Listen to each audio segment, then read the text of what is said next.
Right then, this is just so this is a bit of a vlog update. All right, this is the house that we're renting. Okay, not the best situation at all. This garage is everybody else's. Okay, behind you is a garage which is with the house. Okay, now technically it says here no parking or anything like that in these areas. Yeah. Next door, he's a technician and works for Mercedes-Benz. He does work outside. His garage is over there, which is pretty good. So we're going to work this space between us so I can do some work here. Yeah, I've got to maintain this car. I've got to keep it going. It's the best that I could do at the moment in the situation that I'm in. Yeah, you'll find yourself possibly that you may be in the same situation, that you've got nowhere to work on your vehicle except the side of the road. Yeah, or maybe a small car park. Yeah, you've got to be realistic of what you can do in that situation. Yeah, you can be resourceful.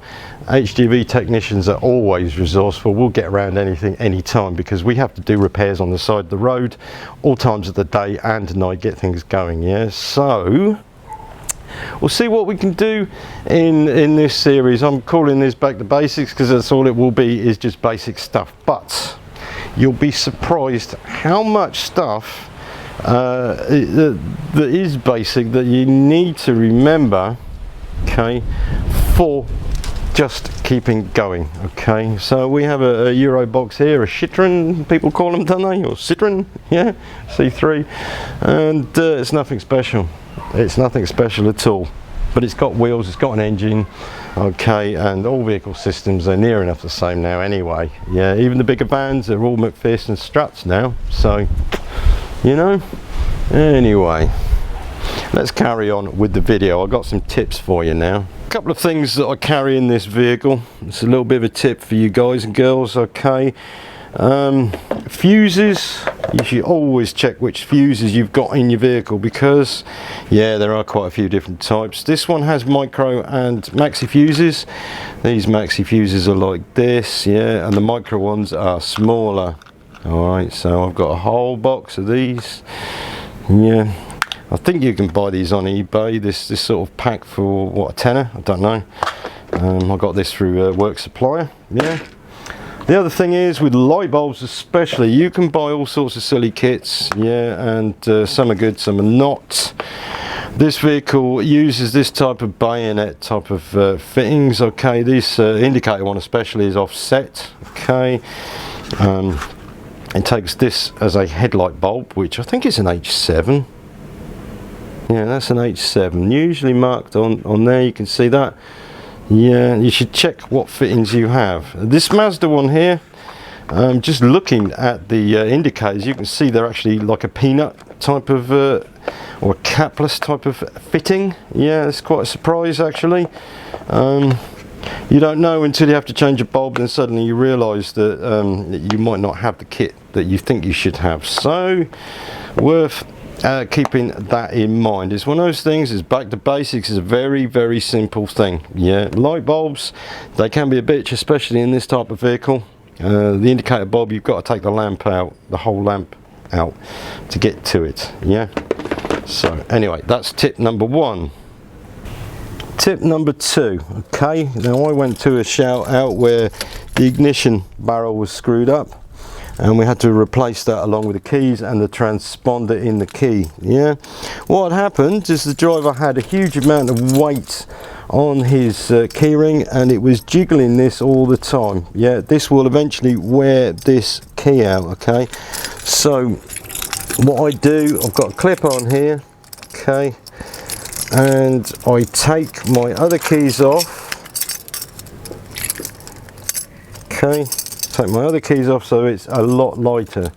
Here I've got a handful of keys, yeah, toolbox and garage and all that sort of thing.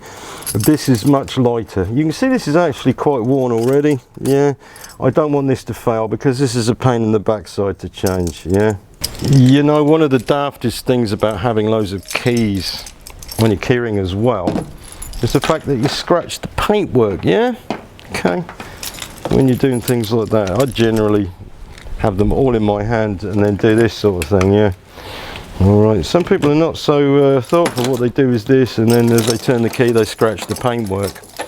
Just something to remember, yeah? That's tip number 3.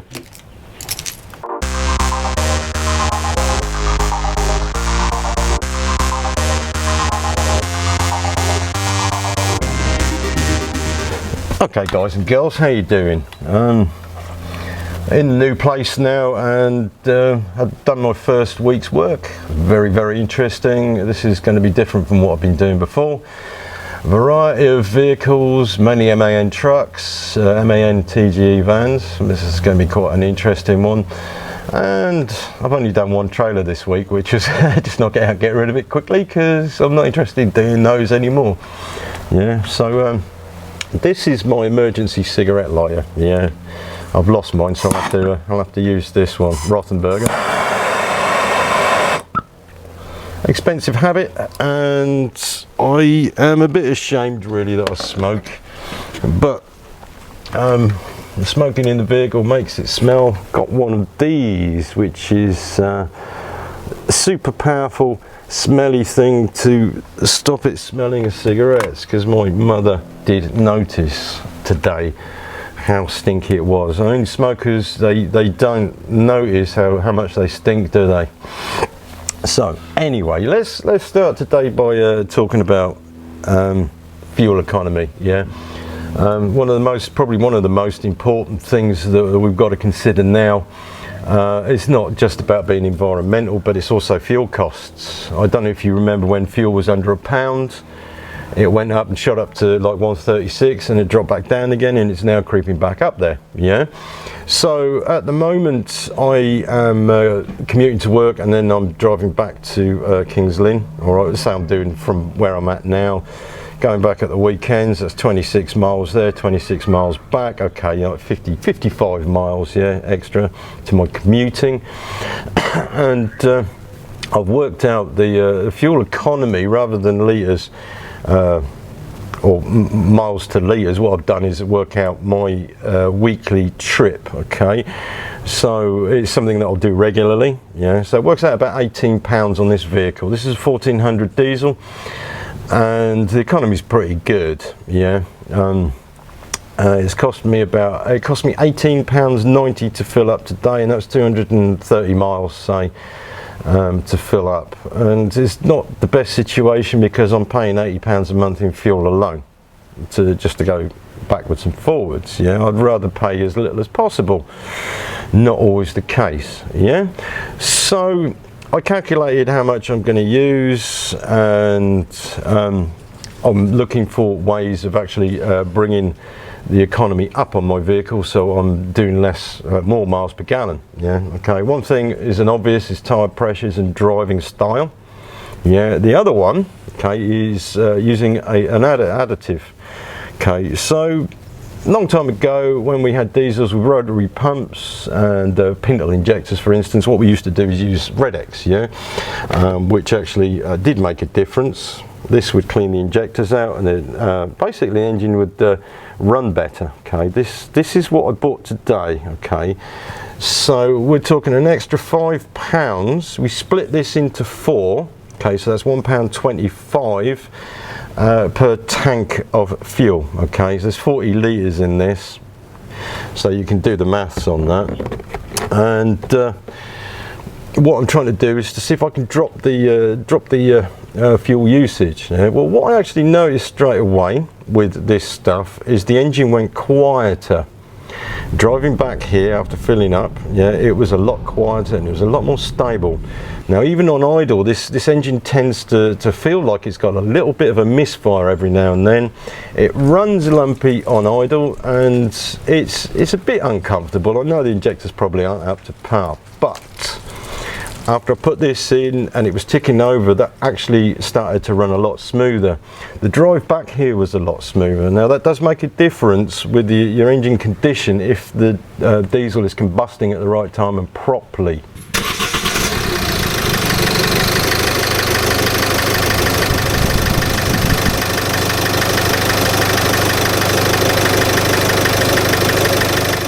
So I'm gonna let you know next week how this works out, okay. I don't know how we're going to do. I've also changed my driving style. Instead of driving like a twat and putting my foot down and getting from A to B as quick as possible, what I'm now doing is driving to the RPM as much as possible, yeah.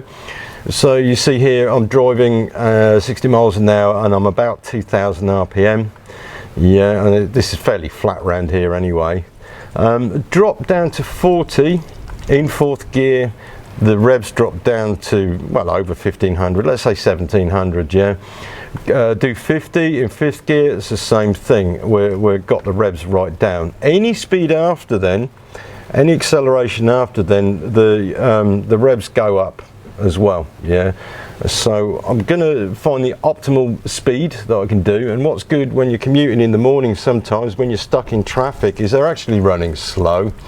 Yeah, and I can keep, say, 50 miles an hour.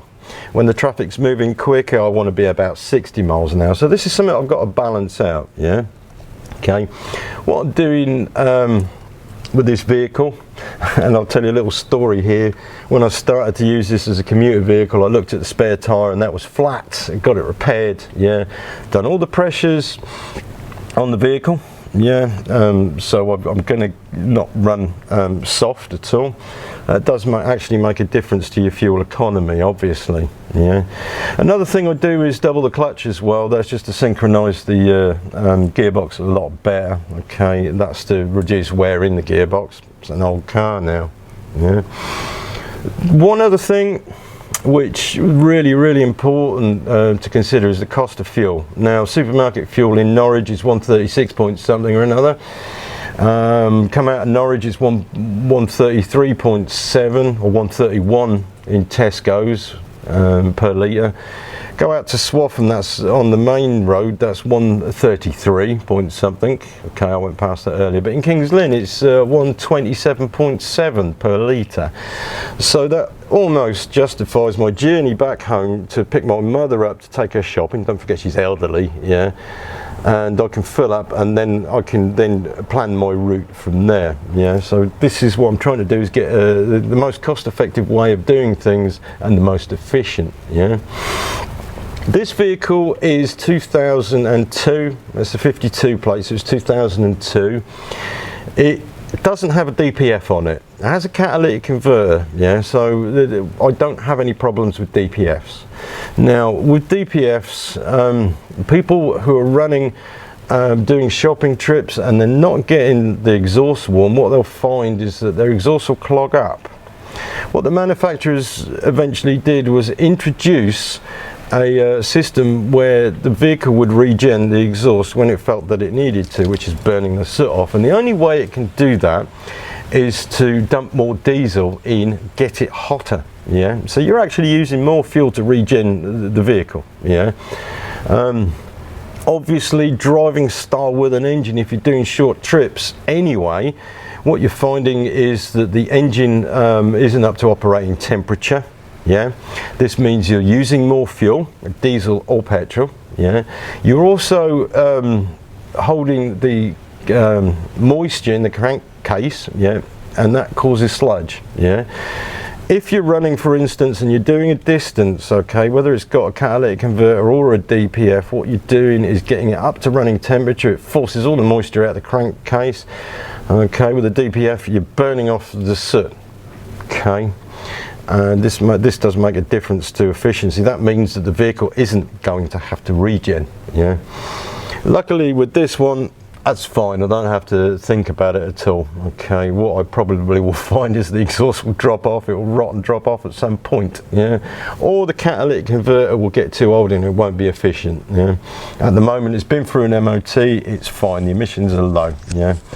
So, anyway, a little thing here, and I had this with a Mazda this morning actually, Mazda 2. It's quite a nice car, and complaint is that there's a warning lamp on. So I thought, well, okay, what warning lamp? Coolant, yeah. So I go to the vehicle and I turn the ignition on, and I did have the owner there with me. She said that that's the warning lamp, which what it was this blue thermostat, yeah. and you can actually see a red one next to it. Red is always warning, amber and red is always warnings, blue is a warning, but it doesn't seem to be something that would be serious. Yeah, it's not like a level dropped or anything. And what it actually is, and you'll have to check this because this is from my head, from experience, yeah, is that because it's blue, okay, that's cool, yeah, so this is a warning that the engine is cold and it should get up to running temperature. Once the running temperature is achieved, the lamp goes out, yeah, so it's saying that the engine's cold, it's using more fuel. The owner didn't know this, wasn't sure in the manual. I've made it clear now that that's what the case is, so that's all right, the vehicle's fine. Even though when I did a bit of a check through the vehicle, yeah, I was supposed to service this, but she never brings it to me, so I just happened to opportunity just to have a look. The tyres are split on the rear, they're perished badly. And also in the back here, where the spare wheel should be, is a compressor, and then there's also some chemical to pump in, it's a puncture sealant, yeah. I've got one in my door card, which I haven't tried and I don't want to try, yeah, for sealing the tyre and putting some pressure back in it. So the compressor's never been used, chemical's never been used, it's out of date. I've advised her to go and take that vehicle and have that replaced, yeah, even if it's just a chemical, and keep the compressor. Yeah. Personally, I always make sure that my spare wheel is inflated, is at the right pressure or a little bit higher, and check it regularly. There's nothing worse than getting the spare out when you've got a flat and seeing that you're stuck out on the side of the road. Yeah. I will actually cover this at some point about spare wheels and that, because I found that we've been called out to instances where the wheel nuts are too tight. Yeah. And the person using the wheel brace can't get the wheel nuts undone, yeah, which is very, very inconvenient. Yeah.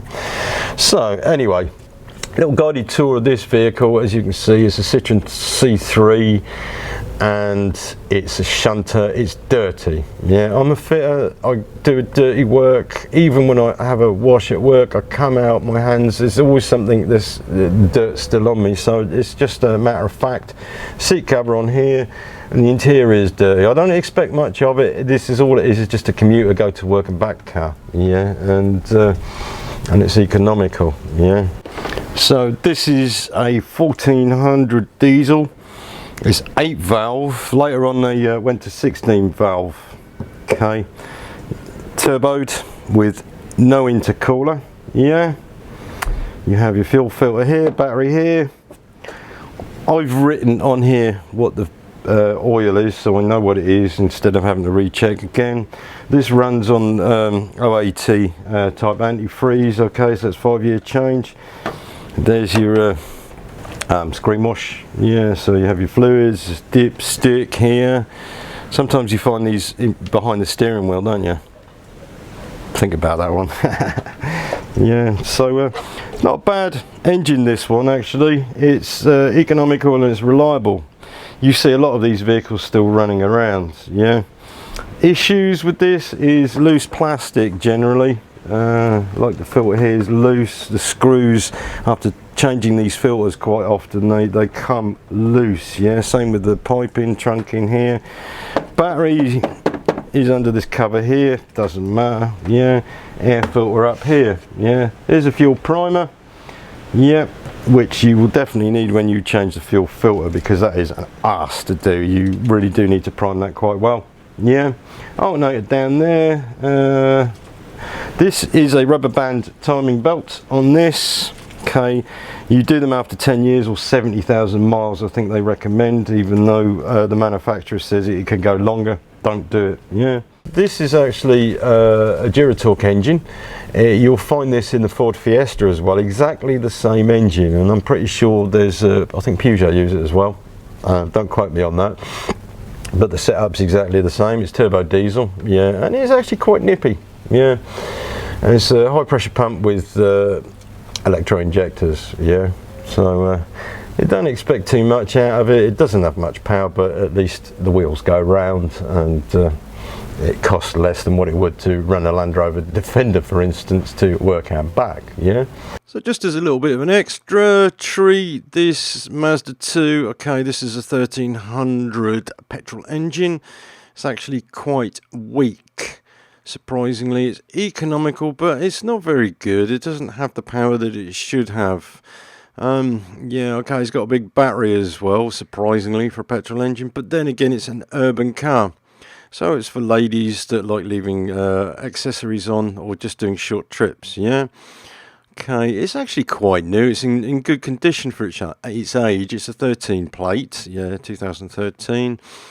Yeah, this has a timing chain on it, and also it's a double overhead cam with variable valve timing. This alternator here, I changed this a couple of years ago. It was faulty. It's a smart charging system. Nice car though. So anyway, that's enough for me today. Talked too much as usual, but hey, that's the way it goes. So anyway,